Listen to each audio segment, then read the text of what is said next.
നാടൻ ഊണ് റെഡിയായി അല്ലേ? ഇതാണ് തുമ്പപ്പൂ ചോറ് എന്ന് പറയുന്ന ചോറ്.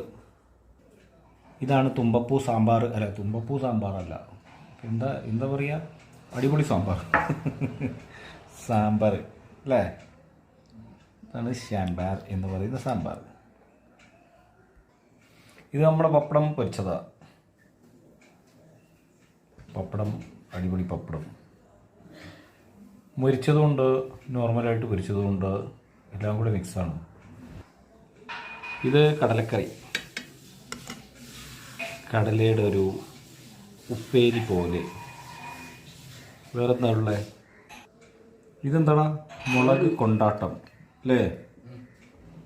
ഇത് നമ്മുടെ മോരില്ലേ, മോരിലിങ്ങനെ മുക്കി പൊരിച്ച് പിന്നെ എണ്ണയിലിട്ട് വഴറ്റി പൊരിച്ചെടുക്കുന്ന സാധനമാണ് അത്.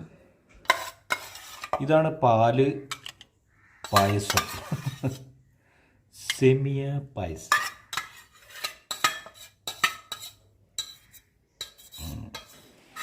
അപ്പോൾ ആകെ മൊത്തം ടോട്ടൽ ഇങ്ങനെയൊക്കെയാണ് സംഭവങ്ങൾ. ഇതൊക്കെ വെച്ച് നമ്മളെന്ത് ചെയ്യും, ഒരു പിടിയൊക്കെ പിടിക്കും അല്ലേ? അപ്പോൾ വരുന്നവരൊക്കെ വരിക, നമ്മൾ തുടങ്ങണം.